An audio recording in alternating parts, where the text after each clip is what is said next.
I'm working on this project together with 4 other architects. 3 of them, Anders Lonke, Katrin Gimmel, and Mark J., are teaching with me at the school in Copenhagen. And the 4th person, Jos Grotens, is a graphic designer who's also trained as an architect with a studio based in Amsterdam, who we've been lucky to collaborate with in the last years on this project, but also on other projects.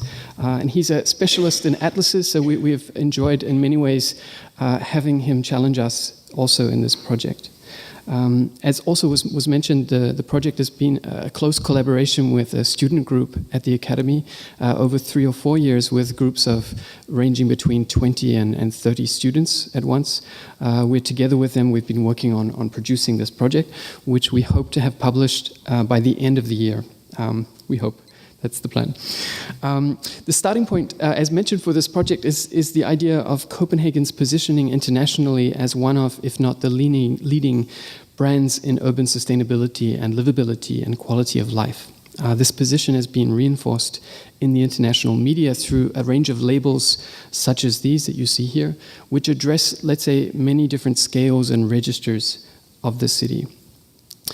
It's been possible, of course, in this sense, to sense or observe a kind of growing international interest from a general audience addressing Copenhagen and Denmark over the last 5 to 10 years. One of the important moments for me was this episode of Oprah, which coincided with Chicago bidding for the Olympics. The meeting of the IOC took place in Copenhagen, where she ran a full show on the idea of Copenhagen, addressing many aspects of the city as a kind of picturesque city of extraordinary historic beauty, but also discussing its kind of social construction and the way that it supported, in particular, different aspects of, in particular, women's lives and the kind of social, let's say, positioning of women in Danish society, and the way that the society is very much geared toward making things easier and better structured for the women. And I think this was extremely interesting. This was played out in connection with other aspects of Denmark in this show.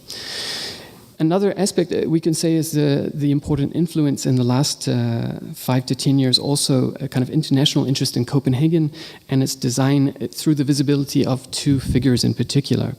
2 Copenhagen-based practices, of course, Bjarke Ingels' group, but also Jan Gale architects, which in many ways these 2 practices have been highly effective in branding their work and framing it in relation to the discourses around sustainability and quality of life, and in many ways merging their own work and their own identities together with the perceived successes of the city as well as the country in these different, let's say, framings and presentations of Denmark and Copenhagen. And of course, these have become highly successful as export products that we see in these 2 cases, the idea of the urban design of Gale applied to New York City and Times Square, or the notion of the welfare society played out in the Shanghai Pavilion, emphasizing not only the kind of notion of the role of the state in society, but also the notion of mobility through the building itself.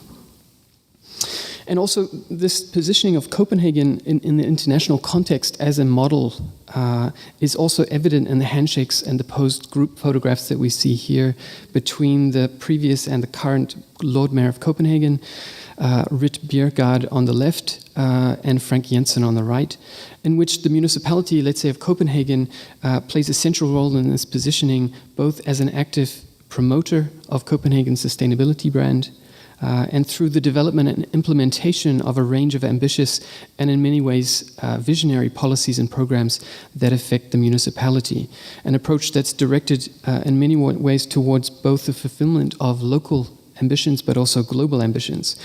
And one of the contexts for the role of the municipality is also a kind of relatively stable political situation in which over the last 77 years of the Lord Mayor as a position in Copenhagen, during that whole period it has been the same political party, the Social Democrats, who have been in power. And this has actually allowed for a great deal, let's say, of long-term thinking and also long-term visions around different, let's say, immediate challenges that the city is placed under, that allows, let's say, the kind of political conditions to better respond more quickly rather than immediate concerns over re-electability in the next election. And these ambitions, both locally and globally, of Copenhagen as a municipality have culminated in an expressed vision to hold the position of the eco-metropolis of the world that we see here presented through the documents of the Foreign Ministry of Denmark. And critical to the justification of these positionings of the brand of Copenhagen is, of course, the top ranking that it holds across a range of different international city ranking indexes, from Siemens European Green Index to the Tree Huggers Best City for Cyclists Award to Monocle's World's Most Livable City Index. It's from this context that the project that I'm going to talk about this evening attempts to engage in an academic, professional, and public debate on the theme of urban sustainability, originating in the desire to demystify the mechanisms and dynamics of the various competing city ranking indices. In many ways, it's undertaken, let's say, not to undermine Copenhagen's status as a leading city in these discourses, but rather to explore how the conceptions of urban sustainability and livability and the city itself are constructed, authorized, and debated. So this is a diagram that shows on the top the history of the notion of ranking or indexing the state or the nation state, and below a timeline that registers the comparison and indices around the city as an object. What you see obviously is that the history of ranking cities in this discussion is a much more recent phenomenon, really in the last 10 to 20 years. And the earliest of these indexes, of course, was the focus really around the idea of the Global City Index from A.T. Kearney, for example, where in this case the notion was to try to rank the political but largely the economic influence, but also the cultural influence of various world cities. And these indexes would rank these 5 different aspects of the city. A little bit later on, the emergence of a series of indices that addressed urban livability and quality of life came about. The examples we're most familiar with, I think, are Monocle's Livable City Index, but also Mercer's Quality of Living Index. And in this case, Copenhagen, as I mentioned, has been at the top or near the top over the period that this index has been running. And more recently, a range of indexes have emerged that attempt to document the relative sustainability or ecological performance of various cities. In this case, the Siemens Green City Index that is being taken out at different continental scales. So this was firstly done in Europe and then through North America and so forth. And in the same case, when these are put together, also Copenhagen in this index has been placed at the top of this ranking system. And what we can say is that in many ways we can talk about the qualities, I would say first, of these indexes, the notion that these indices are highly effective in gaining media and public attention, in generating debate over particular issues. And their effectiveness lies, of course, in the ability to simplify and as a result make highly complex conditions in many ways comparable. Comparable in this sense through, of course, the notion of simplification. It's also very much the idea of using these indices to support competition, to support improvement in different areas, the idea of supplying recognition and support to proactive actors and to the others, let's say, placing them under pressure to act. On the other hand, we can say that there are several concerns that one could raise around these indexes. Whereas international indexes that would compare nation states have most commonly been based around data sets that have been assembled by supranational organizations such as the UN, the EU, the OECD, or the World Health Organization, which is largely constructed out of national state-supplied data. The more recent city ranking indexes have been produced largely by the private sector interests with much more varied data sets, and the data production techniques themselves also are more varied, but also they're much more focused on the agenda. And you can see the colors here. The orange color refers to indices produced by the private sector, and the purple by the state.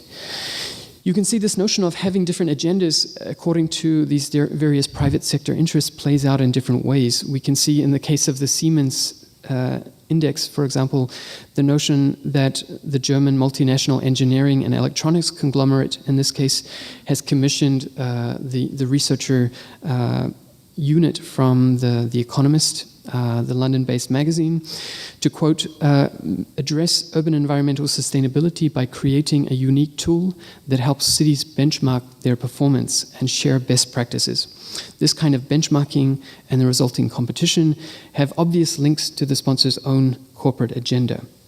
So in further exploring these indices, it's possible to identify a series of, let's say, issues or concerns. And I would first raise one issue that would be the concern around potential conflict of interests.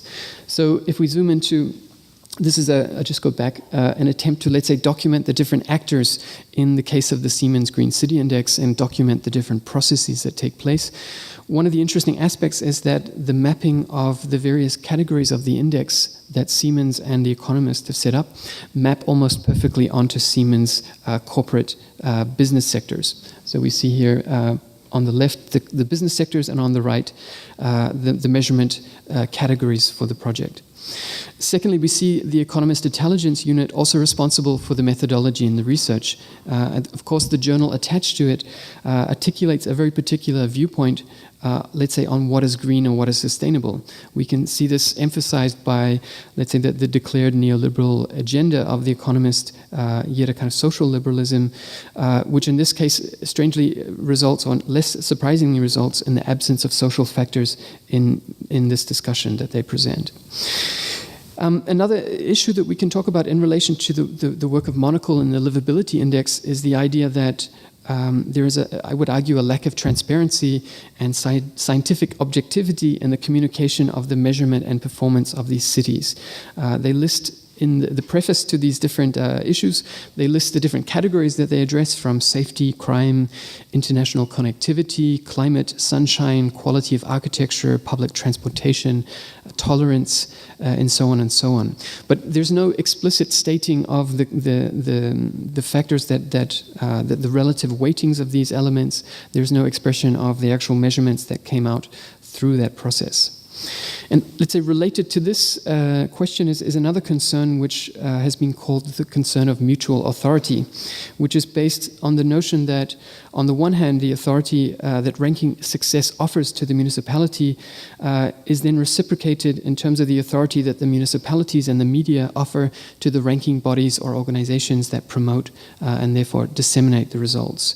And in the case of the Monocle, the first time that Copenhagen was at the top of the Monocle Index in 2008, there was an event in which the Lord Mayor made a happy hour for the whole city in the town square, where they offered free beer and hot dogs.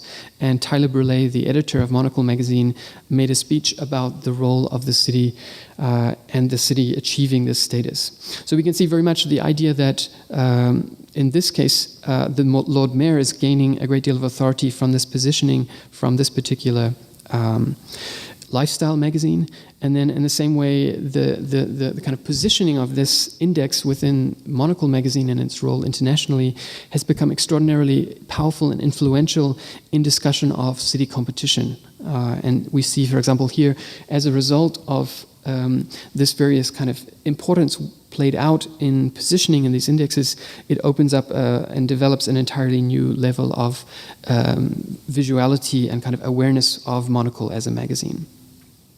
We see further potential conflicts of interest. This is another diagram. Maybe it's difficult to read, but I'll highlight a little bit of it, which is about the kind of extension of this idea of mutual authority. What we see in this case is the conflict of interest in terms of the idea of the role of the objective judge of city quality, supposedly addressing the assessed cities that are linked directly to institutions that are actually supporting and paying for the development of these documents. So what Monocle magazine does is it actually produces these surveys that you see here. What happens is that those countries or organizations that relate to these surveys actually sponsor the survey and pay Monocle magazine a certain sum of money, and then Monocle produces these surveys themselves. So we can ask a question about let's say the kind of relationship between, on the one hand, the process that takes place up here about the city ranking through the livability index, and below the relationship between, in this case, wonderful Copenhagen, which is the kind of tourist organization that's partly owned by by the municipality and the Organization of Tourism in Denmark, together with the Foreign Ministry, who have put the money forward to Monocle to actually produce the survey issue. So in a way, there's some kind of potential messy conflicts of interest that play out in the most extreme examples in the Mercer Index, where we see a kind of situation that is extraordinary and ingenious in its business model, in which, in this case, the municipalities are offered by Mercer to purchase advice, services, and products to improve their ranking within the index that Mercer actually generates. So you can see here it says, Mercer advises municipalities through a holistic approach that addresses their goals of progressing towards excellence and attracting multinational companies and globally mobile talent by improving the elements that get measured in our quality of living metrics. So we can, of course, clearly see that there are some quite obvious conflicts of interest when the kind of objective measuring organization is actually offering the services for pay to improve those cities' positions. So in many ways, we can highlight a range of imperfections that vary in extent between these different indices that, let's say, suggest the potential to provide misleading and inaccurate portrayals, particularly in the tendency toward oversimplification and also in the potential exaggeration of differences between cities. We can talk about the arbitrariness or potential bias in the weightings of the various components of these indices. For example, who is to say whether it's more important to discuss safety and security or to discuss, for example, childcare? These are issues that are, let's say, in the case of the Monocle Index, entirely untransparent. Also, of course, there's this possibility that the cities themselves, in what's at stake in becoming the top of these indices, they actually start to game the indexes. If they understand what the metrics are, they're actually working directly to try to achieve the best position. So in exploring, in this case, and going into more depth into the Siemens Green City Index and its premises, in this case, it was interesting to look how this raises relevant questions regarding the assumptions of the measurement. And in the case of Copenhagen, and the presentation of Sustainable Copenhagen, this is in this case based on the statistics for the Copenhagen municipality alone, which is an urban territory that contains less than half of the population of the urbanized area that's commonly known as Greater Copenhagen, and in fact less than a quarter of the population of its functional metropolitan area, representing what one could understand as a problem that plays out through all of these indices. It's the notion of a city size measurement problem. And in this case, it's possible if one looks at, you can see here, the outline here is the outline of the municipality of Copenhagen, and these darker fingers that you see here are the urbanized areas that stretch out. And the scale of these squares refers to, in this case, the level of CO2 output per inhabitant. What takes place in this situation is one can see outside of the border of the municipality, for example, higher levels of CO2 output. When one compares the measurement in the case of the Siemens Index to Berlin, which has a much higher proportion of the municipality within the larger urbanized and functional area, one sees a different metric taking place. And you can see that, for example, here, which is a diagram from the OECD, which presents, let's say, the proportion of the municipality in relation to the proportion of the urbanized functional regional city. You can see Copenhagen here at 21% in relation to Berlin, which is much greater. So this kind of, let's say, one of the issues around how we understand Copenhagen, this has been addressed in one of the few critical statements by an urbanist who's a professor at the School of Architecture and at the Academy in Copenhagen, called Jens Korning, who refers to the idea of Copenhagen as a conflicted Jekyll and Hyde town, characterized by a sustainable, dense inner city, and on the one hand, and a large and unsustainable post-war periphery on the other. The notion that this dense inner city is designed around the bicycle, and this outer city is largely too distant and large in scale, and basically everyone is driving.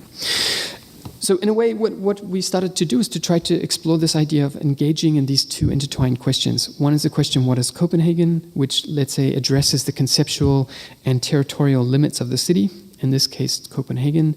And secondly, to ask the question, what constitutes sustainable urbanity?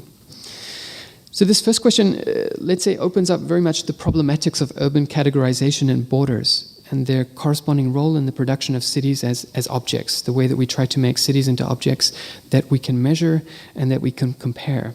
And in many ways, this really opens up a discussion about the weight or importance that is an increasing role of the regional and global dynamics attached to what has now been loosely described as the regional city. So this is just an example of two historical maps where you see 10 competing borders around an understanding of Copenhagen based on how the phone company sees it, how it's understood as the county of Copenhagen previously, how it's understood as a municipality, how it's understood as an urbanized area, and so forth. One sees here more of the more recent versions of this, from the municipality in the darker area here to the various extra municipalities of this, what we could call the post-war Copenhagen, to the idea of the metropolitan region, to the idea of what's referred to as Øresund, with Denmark on the left and Sweden on the right, with the larger cities Malmö, Lund, and Helsingborg on the right. So discussing the different scales of these Copenhagens that we're talking about, if Jens Corning is talking about two Copenhagens, we can start to discuss that the implication of different scales of the city also implies different periodizations of the city. The idea that if we're talking about the municipality, we're effectively talking about a largely historical urban fabric, predominantly built before the Second World War, versus the later city from the later period. And one can see here, just maybe for some of you who may be not familiar with the iconic finger plan for Copenhagen, which was developed during and released immediately after the war, which was the idea around obviously a transport-oriented development of developing the city along the main infrastructural lines of mobility, which were represented through the image of the fingers of the hand. This is still a kind of current and active element of planning that we see in the 2007 Ministry of Environment plan, which addresses around 1.8 million inhabitants in this region. So again, it's a question, are we talking about this Copenhagen? Are we talking about the municipality? Are we talking, in fact, about the version on the right-hand side, which would be this notion of the post-millennium metropolitan transborder region, which is based upon the opening of the Øresund Bridge in 2000, which was intended obviously to unite Denmark and Sweden and produce, in this case, a kind of larger and more functional transborder economic unit, which was envisioned in different ways. And this was a very important image developed largely by an advertising company, but took on increasing weight in the conception of this region and its function economically, was the idea of, let's say, the presentation of specialization around the life sciences, largely through a number of important pharmaceutical, biomedical companies that are based in this particular region, which of course engages this discussion about and discourse around the globally competitive city region, which obviously pushes us beyond the limits of the municipality as a functional urban area. Do we understand Copenhagen as this functional city around the daily commuting mobility, both across the bridge, through the fingers and across the fingers, which is modeled by Tom Nielsen, a transport researcher? Or are we talking even about the understanding of an even larger scale regional city through the image of the loop produced by Big and a range of other offices in a Danish context recently? So this notion of the kind of functional city, the regional transborder functional city region, has opened up a rather contentious debate over the years, relating obviously to a debate on the one hand between the perceived economic necessity and benefits of an increased scale of urban entity, and on the other hand, a range of concerns over the potential degradation of cultural difference, political autonomy within a region that has a rather complex history or geopolitical conflict between the Swedes and the Danes. And the Swedish side of the Øresund Sound has been in Danish hands for a number of years, and only in the last 100 or so years has it really become Swedish territory again. So there's some strong, let's say, issues around a kind of a cultural dynamic. And one can see in this article that's presented in the Guardian, but there's a lot of similar debate that's been taking place in the Danish and Swedish newspapers. We see this idea of an argument that comes from the Lord Mayor of the need for increasing scale, the idea of a 4 to 5 million metropolis in relation to the municipality of approximately 600,000 people. And this notion of an expansion toward a binational metropolitan condition reinforced, as I said, by this bridge that opened in 2000, has a very long history, envisioned here as early as the 1950s and before as the idea of the San Francisco of the North.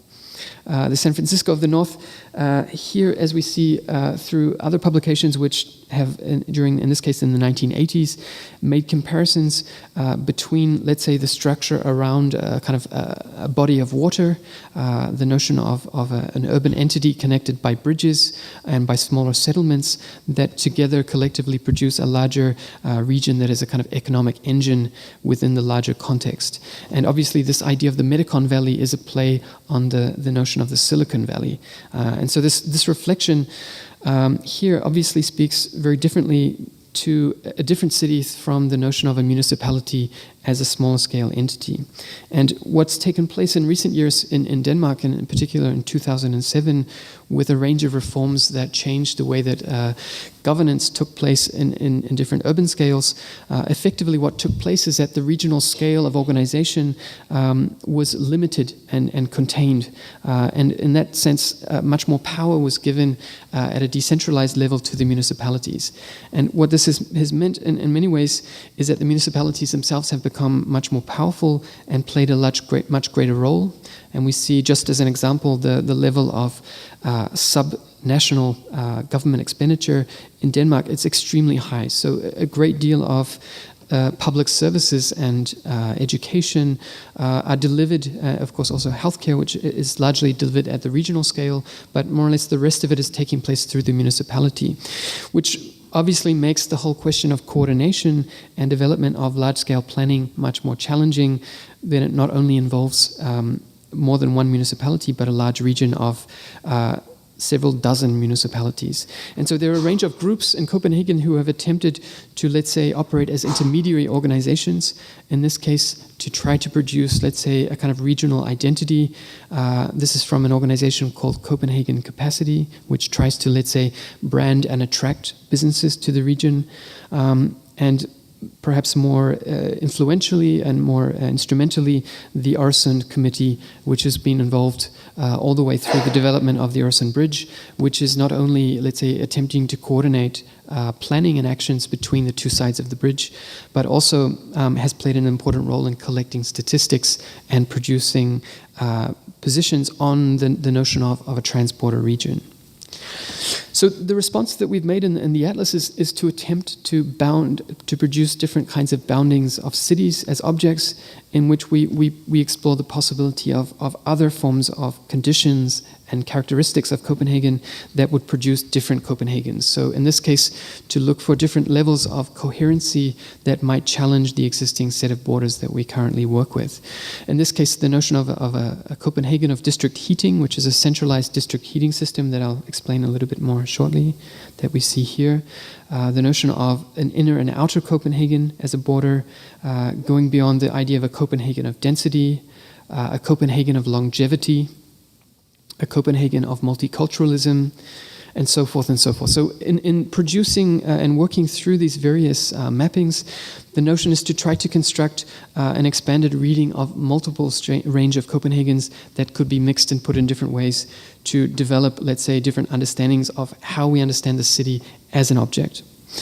So we can say that while this debate does not exhibit the overt tension of the borderline resolution in conflict areas that we see here, for example, in the context of Palestine and Israel, the selection of supposedly arbitrary and imposed legal and jurisdictional borderlines, as well as the specific terms of territorial categorization, play a central and, let's say, extremely important role in the outcomes of city ranking indexes. In producing cities as models, the notion of the border becomes an absolutely critical aspect.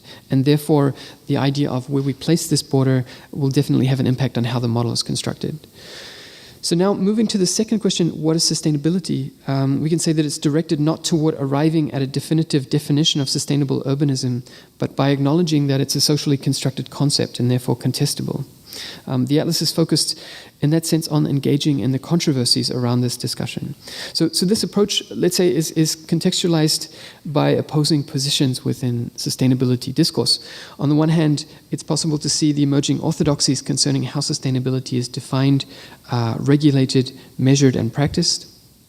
And we see this here, for example, where this is a diagram attempting to explain the central district heating system, where you see how waste is turned into heat and energy that basically is in this kind of closed system. And what we're trying to do in a way is to go beyond a discussion of urban sustainability, which we believe has been in recent years reduced largely to the orthodoxy of the compact city, the idea that is focused largely around the relationship between two variables, the variable of density on the one hand and the variable of emissions or, let's say, pollution or consumption on the other. What we're interested in, let's say, is inspired by is a text by Simon Guy and Graham Farmer, which, let's say, characterizes this way of thinking according to one logic of sustainability or eco-thinking. They describe it as the eco-technical logic, which for them is the scale of urbanism focused on the idea of the compact city, the idea of at architecture scale, dealing with the notion of a kind of technological fix to the questions of emissions and energy consumption. The other ecologics which we are interested in engaging and opening up, and these are just, in this case, 5 additional logics, engage a broader discussion around issues such as the eco-social, the eco-medical, the eco-cultural, and so forth. In this sense, what for us, we're interested in engaging is in exploring our elements that are actually taking no place in any of these debates and discussions in the indexes right now. And one of these, for example, is the accomplishments in a social sense of the notion of Denmark in its positioning in relation to the Gini index, for example, and the idea of its construction of an egalitarian society and the notion of Copenhagen as a delivery mechanism for the welfare society. What's taking place, and this is also a quite interesting and problematic shift that's happened in recent years, is that if we just go back, you can see that Denmark is in the most favorable position here. What you see is basically, in this case, the idea that what's taking place is that Denmark's, and in fact Copenhagen's position is actually a situation where it's the most rapidly or the second most rapidly increasing Gini index, which means it's moving the most quickly away from equality towards inequality. And at the scale of the city, from different contexts, there's a quite interesting presentation of the idea of the city itself as a quite rapid production of inequality that's taken place in the last, let's say, 5 to 10 years. And what we can see is this playing out at different scales in the city. At the scale of the municipality, one can see quite small changes in income level. I should say quite large changes, but with quite close adjacencies and small pockets. But as you get further out to the more distant parts of the city, we see much more large-scale homogeneous areas of high and low income. And this has been linked in some quite interesting work by a theorist, sociologist, Roberta Kucher, who's written about a process she describes as eco-gentrification. She identifies, let's say, 2 key elements which from her perspective are questions over the aspect of spatial and social justice in an urban context. She describes the idea that is quite important over the last 10 years, which to 10 to 20 years is the liberalization of the Danish social housing market, combined together with let's say the general liberalization of the Danish housing market. At the same time, the development that she describes that we see here of the idea of local and national authorities promoting urban renewal strategies which actually attract new social groups and displace other social groups. So what's actually been identified, and I think the municipality right now is making great efforts to actually address what it sees as a challenge to the notion of a coherent city of mixed socioeconomic groups, and it's developed quite a strong program that it's kind of opening up now. But of course it's addressing this idea of presentation to try to attract this kind of inhabitant, the argument of Kucher that this is actually producing a process of displacement and homogenization within the fabric of the city in terms of a socioeconomic segmentation and sorting. Another thing we try to do in addressing this idea of sustainability and questioning it is the idea of, let's say, promoting it as a discourse and debate. The idea that we see radically different positions from the political left versus the political right. We see also radically different perceptions, in this case of, let's say, the success of the role of public space in a Copenhagen background. So I think the intention is to try to open up these, let's say, conflicts and contrasts, to kind of explore, let's say, how this is a highly contested field. So I'm just going to kind of run through briefly now, very quickly through the atlas, and to give you some sense of some of the elements that go into it. And as I said, it's a work in progress that we're trying to develop the last elements of it now. But it's basically structured around 6 chapters, and I'll talk briefly about some of these chapters. One is a chapter dealing with the idea of urban textures, so the notion of various urban fabrics that we are through with the students drawing and trying to document to scale, where we start to understand these textures as particular ideologies for, at the time of their conception, ideologies toward the notion of the good life or the ideal community or city. So from the medieval inner city to the post or late 19th century bridge quarters. Here we see vestibule with the closed courtyard blocks, to the kind of row house structures that we see in the inner city, to other textures that have been, in this case, repurposed from early military buildings, in this case to a commune that was squatted from the early 70s called Christiania, that maybe many of you are familiar with, to also the Swedish cities, including, in this case, Jakobro, which is a city built in the last 10 to 15 years that was modeled on a copy of a medieval city, which was an experiment in barring the car from these environments, to urban textures based around the logic of the canal, to early villages that transformed into suburbs, to the suburbs themselves, and so forth, into the modernist housing projects, the experiments in low-dense modernism in the late 1960s, to various other formats and other textures, including, in this case, the idea of the infrastructure for the global city, in this case, large urban structures for malls, as well as infrastructure, as well as touristic infrastructure, as well as well-known housing icons, for example. So what we're trying to do through this work, in the case of the textures, was try to understand the different parameters and qualities of these textures, looking, for example, at comparing, in this case, the development historically along the fingers of the finger plan, into looking at what these different versions of the city represented. The next, another chapter was looking at urban space, or the notion of public space, in a Danish context, in which, in many ways, through obviously also the work of Jan Gehl, Denmark has been presented in Copenhagen in particular as a model of democratic urban public space of high quality, in which we attempted to draw and document different types of this space. And typically, we went through the kind of early pedestrianization process that Gehl was involved in, that was run by the municipality. We were looking at various classic forms of public spaces that have been represented in this vision of Copenhagen as a space of high quality public space.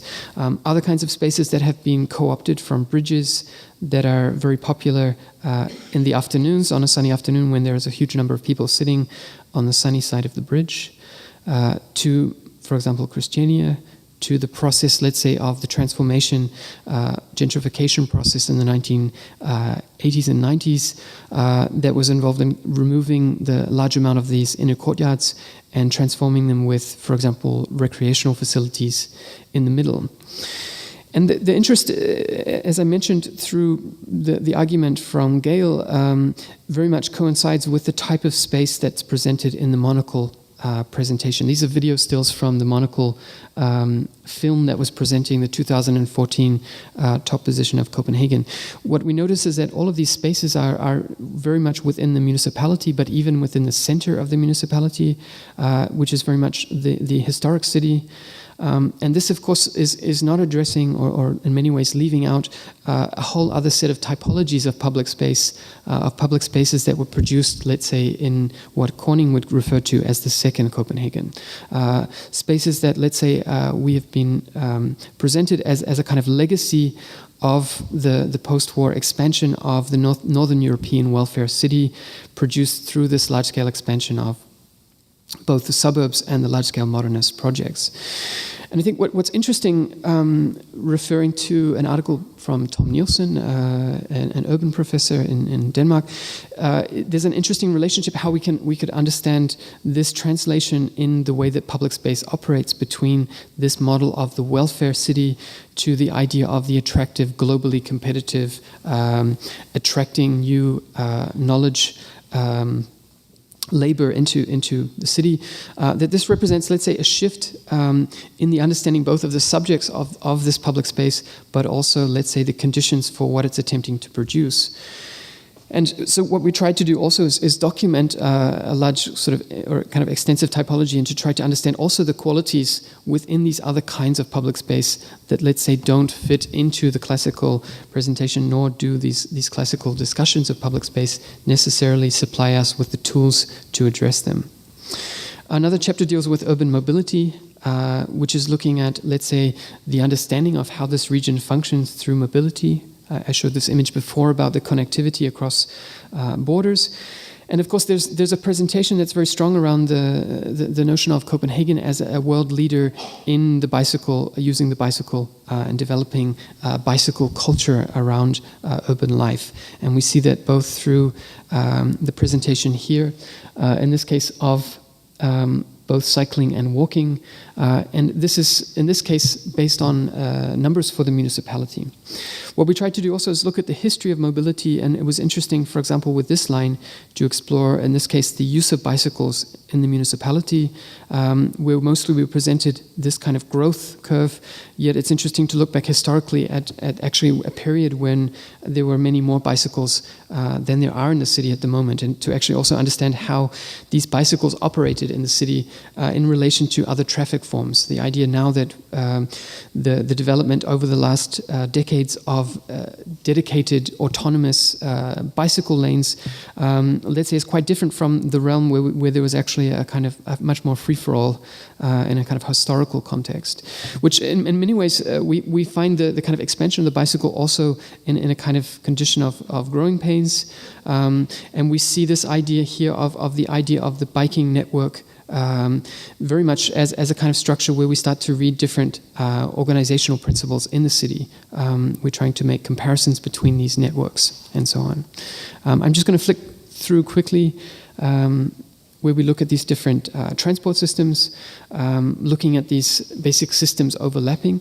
And it's interesting, I would argue, around how we would start to read, let's say, the relationship between the different figures, the figures that become a very strong hand, a figure that is a rather weak loop, a figure that we see also around the relationship between the various elements in terms of the structure also in Sweden. The second to last chapter I quickly go through is urban demography, where we're trying to, let's say, document different demographic conditions through municipal and smaller scale level to try to understand, for example, as I mentioned, the location of a multicultural Copenhagen, the idea of a Copenhagen of high expense, a Copenhagen, as I mentioned, of longevity and so forth. The last chapter is dealing with urban metabolism, which is exploring the various relationships between the various flows and organizational aspects of the city and its consumption within different contexts. It was interesting to also see how, let's say, in some cases Copenhagen performed extremely well and others less so. And then also, for example, the relationship and the difficulty of kind of containing the object in relation to some of these large flows, such as the electricity market, which of course is kind of flowing backwards and forwards all the time. So Copenhagen is running at some points on nuclear power-produced electricity from Sweden, in other cases based on coal-produced electricity at different moments. So to conclude, in these terms, the Atlas represents in many ways our attempt to address a largely acritical acceptance of the orthodoxies and meta-narratives of contemporary sustainability discourse, and let's say the imperfect mechanisms for producing, disseminating, and capitalizing upon these idealized sustainable city models. In favor, instead of a much more open-ended tool, in this case the Atlas, that we hope in some ways would be capable of supporting a more pluralistic debate over questions of sustainability, livability, quality of life, as well as the urban structure in relation to Copenhagen in particular. And in this way, we want to make, in some ways, this discussion that in many ways often tends towards the kind of quantitative and the technical, something that is much more intuitively understandable, and in many ways to try to democratize some of the ways of discussing and debating these different aspects through trying to make it accessible through information design. And lastly, in many ways, we're interested to a large extent in trying to raise the awareness of a kind of inseparability between, on the one hand, the notion of a municipality as an entity, and on the other hand, the notion of in the case of Copenhagen and the Øresund region, a much more large-scale, more complex, more challenging transborder urbanized region, which represents, let's say, potential distortions in the way we understand it currently. So in this sense, as for city ranking indexes and the resulting model production, we would reiterate the qualification, just as the economist Nick Ennis has, that we should handle them with care. Thanks. Thank you.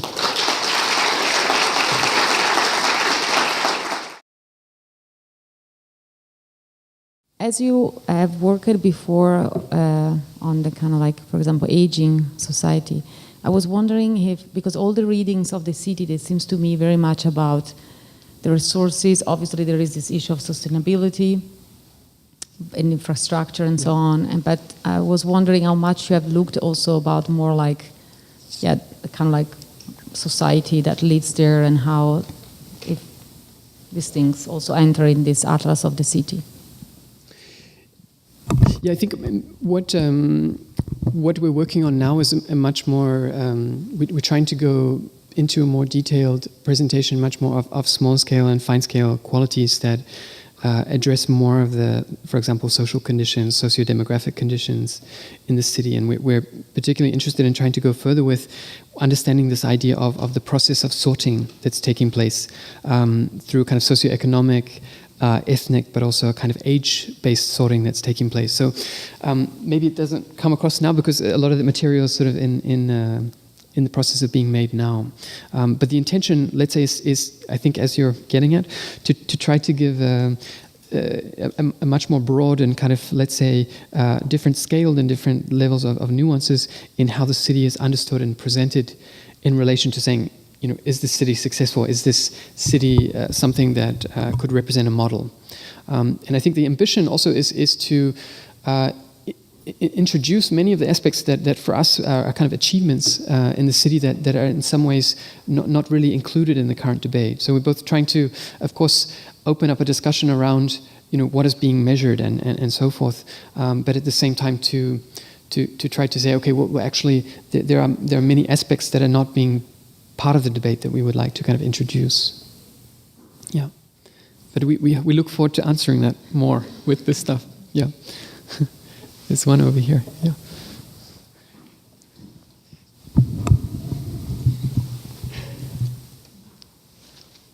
Thank you. If I may have two questions.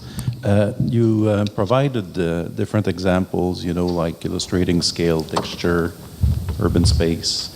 How do you proceed? Do you proceed systematically, or is it sampling? How do you get to identify these examples? Or do you proceed systematically and then you pick up, you know, like few examples for illustration purposes? So that would be the first question. And then I wonder if in your method, you know, allows for comparing different urban contexts, you know, like do you have like standardized measures, for instance, that would allow to characterize different contexts, eventually, you know, like compare them, you know, between themselves and so on. Can you be more specific about? Well, for instance, if you have, you know, like different scale, texture, you know, like different built environment. So I guess that, you know, beyond the graphic representation of the reality, this could be measured in different ways, Mm-hmm. you know. It could be, you know, like presence of green spaces, you know, Yeah. like we can imagine all sorts of Yeah. indicators that could be used, you know, so is it something that you use as well, you know, like indicators that allow to characterize and quantify and compare and so on? I just go to the image we have. Yeah. Maybe I'll answer the second one first. Thanks for your question. I think that the intention is very much, as you said, I think to try to introduce more variables beyond the drawing, and the notion that we have been working with in this particular spread, which is in the process of changing at the moment, is actually to try to compare and look at the different ways that we would normally characterize these textures, density, the relationship between green space, non-green space, the heights of these buildings, the relationship between space allocated for mobility and different mobility modes, and public space that is for pedestrians and so forth. So I think the intention is to try to somehow learn something from that, and so far there's some interesting things where actually we have found that some of the low dense areas that we thought were actually quite humble in their ambitions around density actually are quite efficient and produce quite high densities, surprisingly so in relation to some of the other typologies that we expected to be denser. It's also interesting to look at the different periods and let's say a kind of major shift in a certain period toward a drastic change in allocation of area for certain mobility formats, and we see that changing radically now. So I think there's a lot of interesting ways, and we're in the process now of trying to cut that data together and piece it together in different ways to try to understand, is it relevant? Is it meaningful in some way? And we're trying to do a similar thing with the public spaces, and that's also rather challenging in many ways. The first question, you talked about the notion behind case study selection, or the selection of different examples. It's a good question, but I think for us, what we were trying to do is to work with, let's say, iconic examples at one level, let's say, that are typically playing a key role in these debates. So, for example, in the debate around discussions of, let's say, livability, discussions around sustainable urban textures. There are some textures that have been, let's say, very current and let's say playing an important role in this debate. If we talk about public space, there have been public spaces that have been celebrated and presented in many contexts. So our interest was let's say, to include some of these kind of iconic spaces and to try to see them in a new way. And at the same time to try to expand the debate into spaces that we felt are not part of the debate but play an important role in the everyday lives, the ordinarily daily activities of people in their everyday kind of interaction with a space that's not their own dwelling space. So in that sense, we were interested in, as I showed, the idea of the amount of time people actually spend on the motorway or highway, the amount of time people are spending in different kinds of clubs and sports spaces, the idea of the role of the shopping mall and the big box parking lot, for example. So these were, for us, attempting to, let's say, introduce things into the debate, but at the same time to try to pick a cross-section of representative spaces. So we've had long and extensive debates about how to kind of not end up with sort of 60 or 80 cases. So we've had to kind of fight our way through a lot of early examples, and in the end, we feel that we've achieved some kind of balance between representing, let's say, the kind of classical image of the city and trying to expand it into a kind of broader debate. And of course, that could be continue to be debated in a way. Yeah.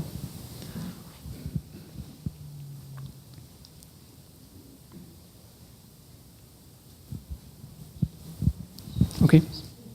In case there are no other questions, and thank you very much. And I would like to take the opportunity to invite you all for. There is one. Just a quick question. What's happening with Tivoli Park area? What's happening with Tivoli? Yeah. I don't know all the details about Tivoli at the moment, but it's still functioning and open. It opens on a kind of seasonal basis. There have been a lot of projects in trying to develop the side of the complex that is closest to the main railway station, and this has been a kind of ongoing debate. But I don't know the latest on that, so I'm sorry, I'm not a Tivoli expert. No? Considering that there was one question, let's have another one. Thank you, Deane. I mean, it's really a process of learning. I've learned a lot I was not expecting. As a side question, the more you were explaining about Copenhagen, all the process and your investigation, and this idea of the city and democracy, I don't know, maybe I'm wrong, but more and more I was thinking about another case came to my mind, which is Singapore, a city which is also a nation state, have you been thinking about other situation that in a way, I don't know, I felt Singapore, resonating in my what I know about the green city and this liveability and so on. It's a side question, but it's something to enlarge your spectrum. I'm sure you know a lot about it. That's a nice question. I think for me, the whole notion of Singapore perhaps is interesting because it somehow represents the idea of, it is an island. It's not just an idea, but of course it is an island. And it speaks a lot to this notion of, in the way that Singapore has been developing and pushing itself, and of course very much trying to brand itself in a certain way, that it relates very much to the idea that I think is quite important part of this work, which is about the notion of the border and the idea of the kind of utopia, perhaps, of something that, and this is something which, let's say, is one of the key challenges in this discussion of sustainability. Is if it's to be measured, one always has to draw an outline around where you will stop measuring. And this plays out in many funny and kind of ridiculous ways. For example, in the Foster's project for Mastar, that it's presented as a kind of in a certain way, which is of course reliant very much on where that boundary is drawn. But if one is to draw the boundary in a different way, one would come up with perhaps an entirely different conclusion. And what this for me represents is the idea of the border, not only, let's say, in a way that it becomes has a negative, let's say. How would you say, implication, in the sense that it suggests that one is not thinking, that one is ignoring things and not kind of building in a kind of holistic thinking. On the other hand, it's also a kind of vital and highly necessary element to this project of trying to produce, let's say, a better condition, in the sense that it represents this idea of having an area that one can control and change. And in the case of the municipality of Copenhagen, I'm extremely sort of impressed by many of the things they're doing and supportive, in the sense that what they're doing is trying extremely hard to make the thing that they're working within the best it can be. So this idea that their city is not really being calculated correctly is in a way not their fault, but it represents, let's say, the way in which they are kind of in control of their own utopia of producing a better condition. So maybe there's a kind of similarity to the idea of the island. I think the other similarity to other cities would be, for example, Zurich, or other cities where the relationship between the functional urban area or the functional regional city is quite extreme in its relationship to the municipality that is in the center. So in the case of Zurich also, it's quite small in population in relation to this larger area, and therefore it raises a lot of questions around how does one coordinate, how does one find a vision. There's a lot of issues around how resources are allocated, but it's also very much about this relationship. I would argue also needs some kind of image or vision, and that's, I would say, the power of the finger plan has been in actually producing a kind of image of what the city was. And of course, in recent years, this has been, kind of deeply challenged, and this produces a kind of this kind of very strange overlaying of different images of the city and what it is, which I think also produces these interesting situations. Yeah, but the danger, of course, is this reduction of this whole discussion into we accept wholeheartedly the model of Copenhagen as the answer to be exported around the world, when we can see obviously that the function of the municipality is not possible without the stuff that's around it. So I think that there are many questions about that border, of course.